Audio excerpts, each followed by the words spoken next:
Sivaya Nama, Tiruchitrambalam. Welcome back to our discussion on the 9th Tirumurai, 29th Thiruppallaandu and the 9th verse. The verse goes this way, Tiruchitrambalam. paalukku paalagan வேண்டி அழுதிட பார்க்கடல் இந்த பிரான் மாலுக்கு சக்கரம் அன்றருள் செய்தவன் மன்னியதில்லை தன்னுள் ஆலிக்கும் அந்தணர் வாழ்கின்ற சேற்றம் பலமேயிடமாக பாலித்து நட்டம் பயில வல்லானுக்கே பல்லாண்டு கூறுதுமே. திருச்சிற்றம்பலம். Today's verse gives us a clue about what to ask to Lord Shiva and how should we ask. When I need money, usually I can go to Shiva and say, okay, I need this much of money. When I ask him for money, I will only ask from my limited knowledge, isn't it? If I'm working in Singapore, I'll ask for Singapore dollars. If I'm working in US, I'll ask for US dollars. If I'm working in India, I'll ask for Indian rupees. But is that the ultimate? We don't know. But instead, if we don't ask anything, just go and stand in front of him and cry and surrender, he will give according to his caliber and not according to our caliber. That is the beauty of Lord Shiva.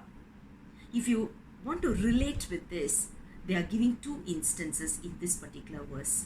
One is a small little baby is crying for milk. Imagine when you talk about a baby, how many, probably like 2 to 3, we call it a sangha.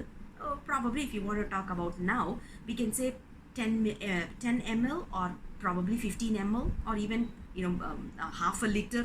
I mean, I'm talking about extreme situations. A small little baby is going to drink only so much of milk.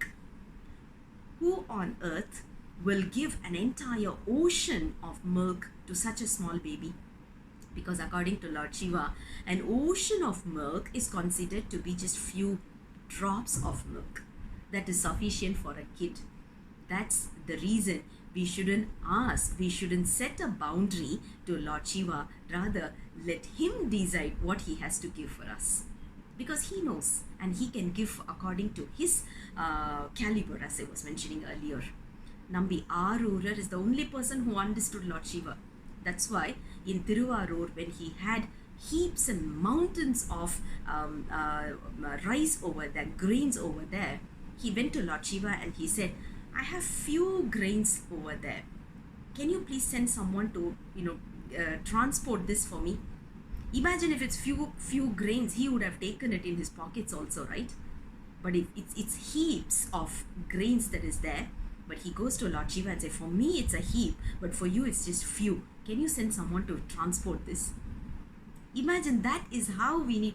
We are not supposed to set a boundary. The moment we set a boundary, that's it, everything is gone. We will only set a boundary according to our limited knowledge and skill. But what we have to do is just surrender completely. He knows what to give, how much to give and when to give. He's the one who gave the Chakraidam to Vishnu as well. So he's such a generous person. He doesn't keep anything for himself. All we have to do is, okay, Lord Shiva, I need, I'm in need of this kind of, in this kind of a situation, I'm in need. Do whatever it is. Just surrender. That's all we have to do. That is what verse number 9 is all about. The person who's standing in the place called as Thillai and he's continuously performing the cosmic dance so that this entire world can go on in its motion. That kind of a person is worth all the praises in this world. So what we have to do is go there and sing Pallandu, Pallandu, Pallandu for Lord Shiva. That is what verse number 9 is all about. I'll come back again with the next verse very soon. Until then, Sivaya Nama, Tiruchitrambalam.